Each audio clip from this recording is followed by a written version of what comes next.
Hey everyone, welcome back to my channel. Thanks for tuning in. So yeah, today we're going to be doing something really exciting. We're going to be RGB modding this Nintendo 64.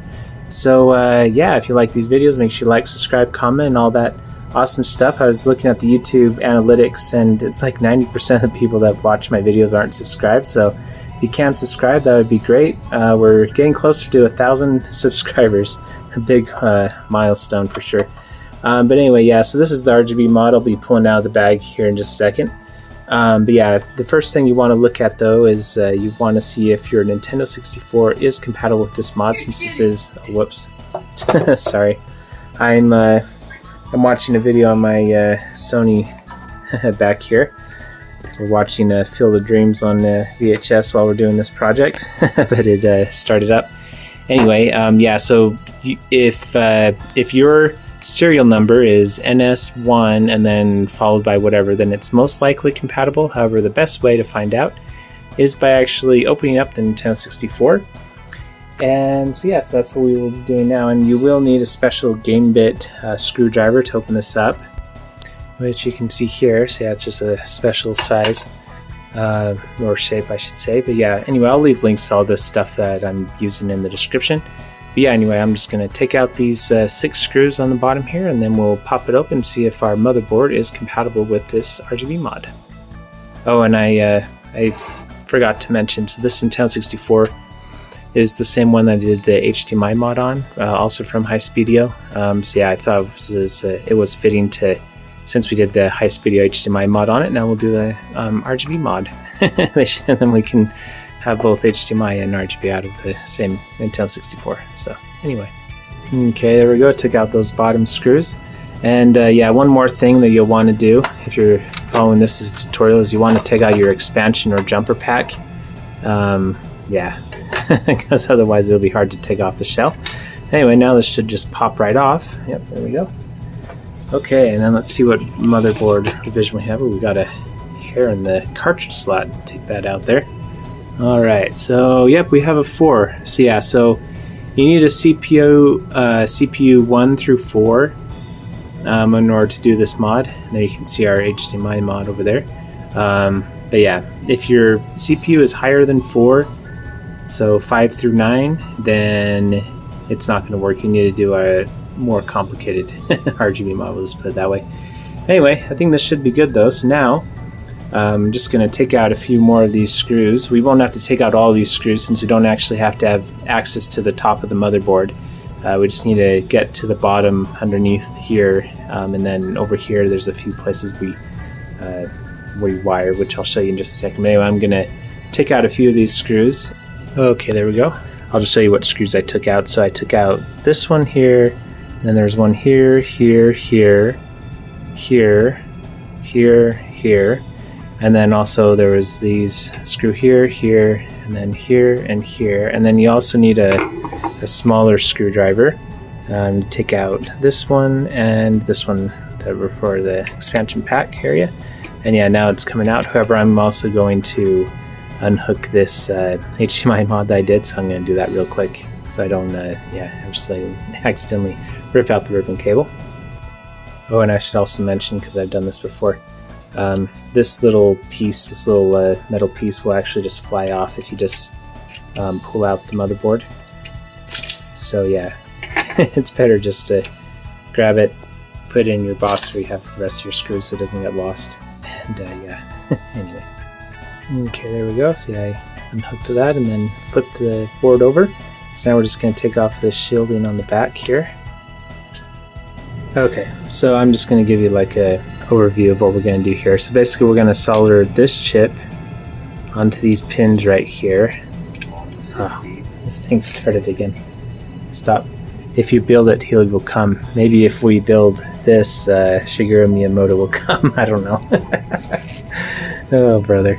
They can ask him why they didn't just include RGB natively on the Nintendo 64. Anyway, so basically what we're going to do though is, yeah, so solder this chip onto the pins, at least the, we're not going to solder all of them, but just the ones that have the contacts on there. You can see the metal contacts. Yeah, solder those down, and then we're also going to connect, then you can see I've got the 4 cables here, so RGB and then Y is for sync. So yeah, so basically we're just gonna solder the red, green, and blue cables over here to R10, R9, and R8. And yeah, and then we're also going to be soldering the white or the yellow cable for sync, which I believe it's to R16 here. I will double check on that, but I'm pretty sure it's R16. But yeah, anyway, we need to solder the sync because since we do have a later Nintendo 64 motherboard, since it's, you know, number 4, it will still work with RGB. However, the earlier motherboards, which you may have, they actually already buffer sync out to the multi-out, and so you don't need to use this yellow cable. You can just do RGB and you're done. However, as you can see here, there's spots for resistors here and other components, but since my system is missing these, you can see here that it's missing. Like you can see over here, there's well, this is a capacitor, but here's one. Here's a resistor. So yeah, you can see this is a resistor, so something like this should be here. And same thing for R16, and then Q1 has a little black box here, and then I guess C9 is here already, or C109, sorry. But yeah, anyway, if your Nintendo 64 has these 4 components, then you don't need to worry about this yellow cable. You can just skip that step, which I will be doing, however, because mine doesn't have these components, so I need to manually grab that sync signal. And so first off, I have this no clean Flux. Yeah, I highly recommend this stuff, so yeah, I'm just going to put a little bit of that on these pins. At least the ones I'm gonna, I guess I put them all of them, but oh, and by the way, this board, if you're following this, you don't actually have to push it down hard all the way, just enough so the pins kind of, you know, stick out a little bit. And then also, I'm also using leaded solder. Highly recommend this stuff. It makes jobs a lot easier. Found that out the hard way. Again, I'll leave links for all this stuff in the description. I'm also using this ACTO soldering station. You have it set to 700 degrees. I like that temperature. Yeah, also very nice, very professional. You can get cheaper soldering stations, but I highly recommend this one. Yeah, anyway, I'm going to go ahead and solder these pins down. And again, we're only going to be doing the ones that have the metal around them. So these ones over here we're not going to worry about. Oh, besides this one up here. Okay, yeah, so I just put a little bit of solder on these here. So yeah, it looks pretty good. If you do have some of these that are kind of sticking out a little bit, try to take off some of the solder by, you just clean off your tip of your soldering iron here. Then just go over it again. You should be able to pull off some of the solder. Yeah, just because, I mean, we have this piece of shielding, I guess, a little piece of cloth or whatever we're going to put over it. But still, yeah, better just to have those not sticking out too much so they don't really cause interference with the little shielding on the bottom. Yeah, so anyway, now what we're going to do is we're going to connect the RGB cables. Let me reposition this. Okay, it's a little better. So yeah, I'm going to take my my Flux again. I'm just going to put a little bit of Flux on these right there. I think probably what the easiest thing to do is I'm going to put some solder on these points first. So I'm going to go ahead and grab my leaded solder here. Yeah, I'm just going to tin these points here, just like that. Yeah, it doesn't take too much. Hardly any at all, because I mean, if you do get bridges on, you know, between these, you know, where they're connected, then yeah, you'll definitely want to take off some of the solder to, yeah, make sure they're not connected. But yeah, just add a little bit there. Okay, cool. So yeah, just obviously red is here, green, blue, and then we got the sync line, which again you may or may not need to do.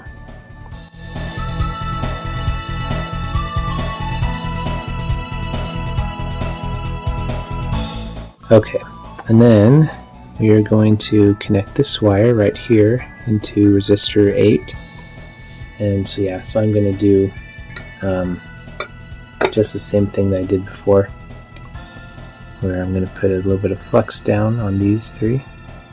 So the way this is going to work is resistor 8 is going to be for red, and then resistor 9 is for green, and then resistor 10 is for blue. So RGB, red, green, blue, 9 or 8, 9, 10.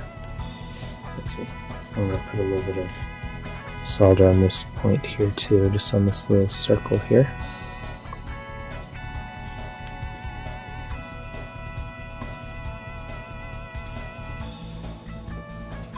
There we go. Get that to stick.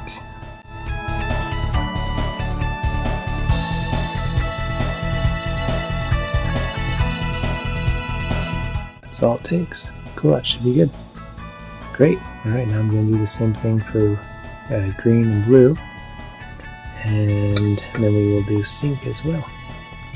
Okay. Alright. So now I'm going to do this resistor, this sync cable. Yeah, since I have it later in 64, I almost forgot. Put down some flux. So yeah, we're going to be soldering here to this R16. So I'm just going to tin this little area here a little bit.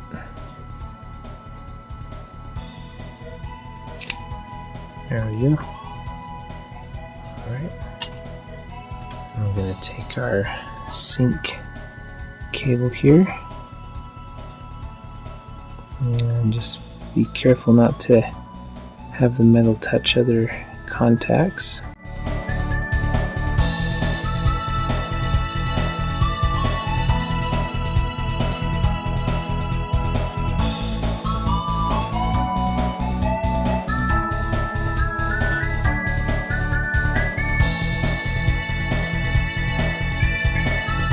So I'm going to put a little bit of solder on my iron too. Yeah, because you don't want to leave your iron on the board too long, because you don't want to burn it. So if I put a little bit of iron on, or a little bit of solder on my iron, then that will, there we go, be an easy way to connect it. Alright, cool. Alright, good deal. Alright, so we should be good. I'm just going to double check my work here, make sure there's no obvious bridges. Alright, cool. So now I think we're ready to test it out, so I'm just going to take this little... forgot to... I was going to push pause on the movie. Alright, and some Darth Vader there. Same actor. Alright, let's see if I can get this off.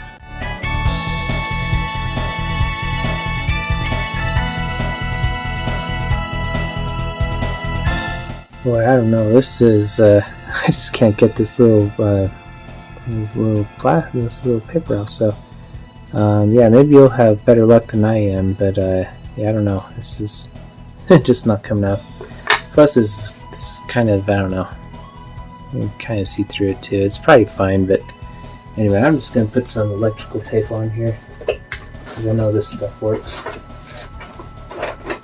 So yeah, I'm just gonna put a slab of electrical tape on here real quick.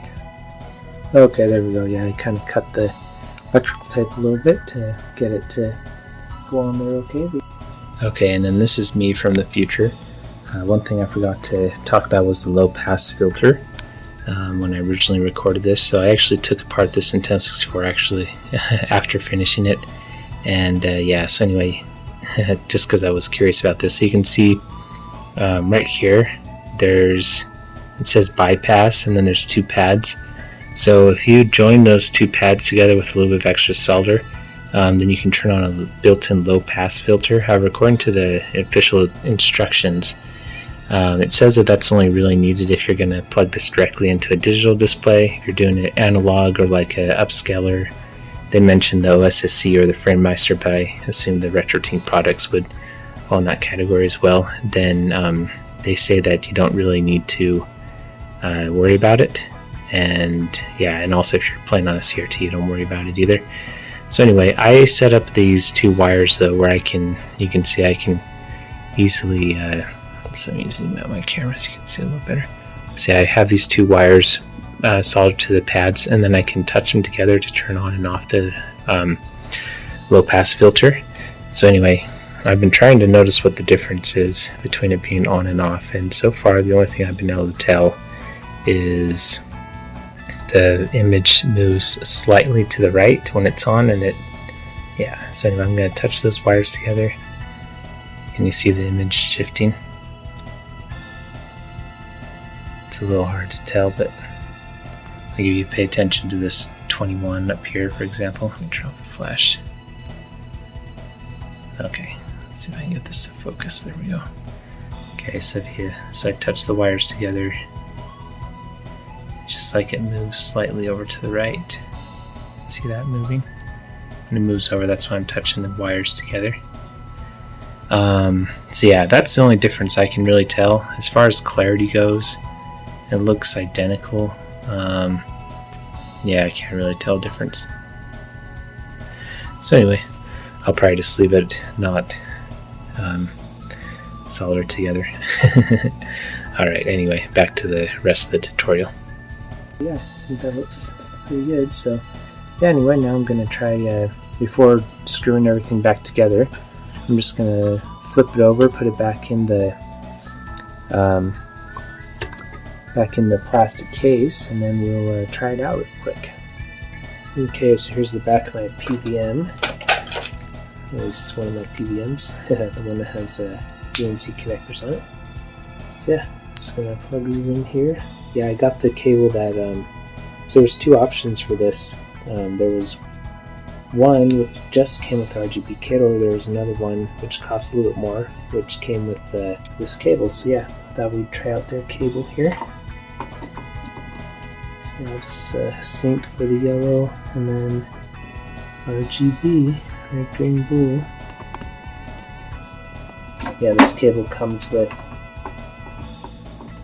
these RCA to BNC adapters as well, so you'll probably need those if you're going to plug them directly into the back of the PVM like this.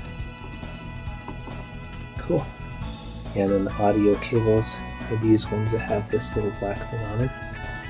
So I'm just going to plug them into this Y adapter. I've heard that you're not supposed to do this, but I think it works fine for the mono sound. Alright, cool. Let's try plugging in and see what happens.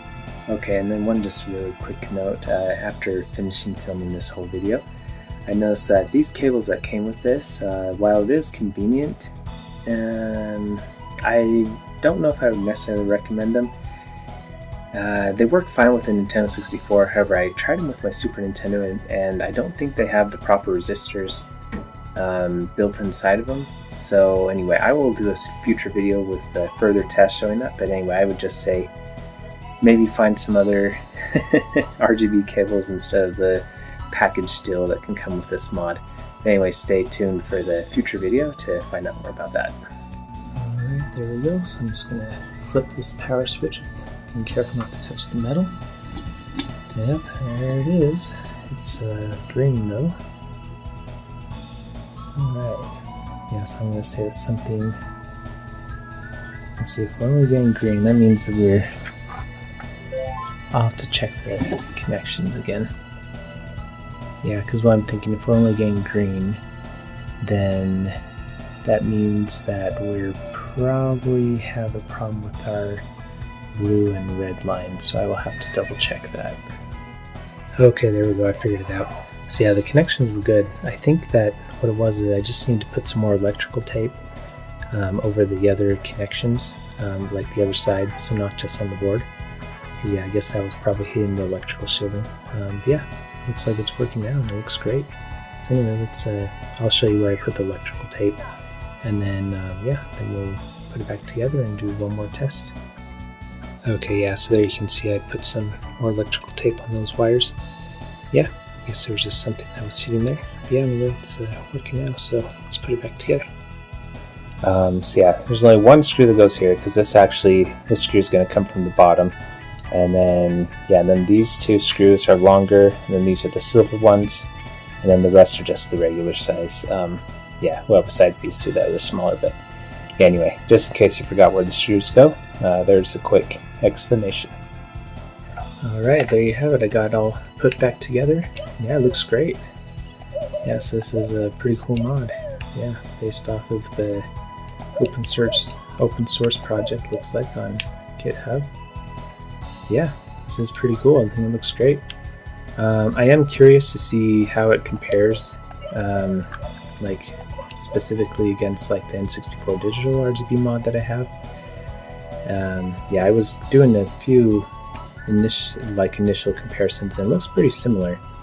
Of course, on that one I installed it on a different motherboard division as well, but yeah, I think it's pretty similar. And yeah, everything is like super bright, not like over bright though, on this yeah, AliExpress mod. And yeah, I'm pretty happy with it. I think it's a good companion for the HDMI mod. In fact, if you have an external scaler like the RetroTink or the OSSC or whatever, and it can accept RGB, I actually think it'd probably be better to pipe in RGB instead of doing the HDMI, just because that HDMI mod doesn't have the best options for scaling the HDMI signal. But yeah, this is just the pure 240p analog signal coming out of the N64. So yeah, I think this is pretty cool. Anyway, I'll just play this a little bit more, and then yeah, we'll talk to you later. Thanks for watching, everyone, and yeah, let me know if you have any questions, comments. Yeah, make sure you subscribe. Oh, I skipped the pin one. Yeah, make sure you subscribe, comment, like, all that stuff. Again, we're getting close to 1,000 subscribers, so yeah, yeah, help us get there. That'd be great. Wow, this is a really weird run. Yeah, this is cool. This looks really good. Yeah, I'm just gonna play this for a little bit, show you guys the mod. Let's see, where's that shortcut? I missed it. Oh well. Cool. Well, we get to the bottom. And we got the star.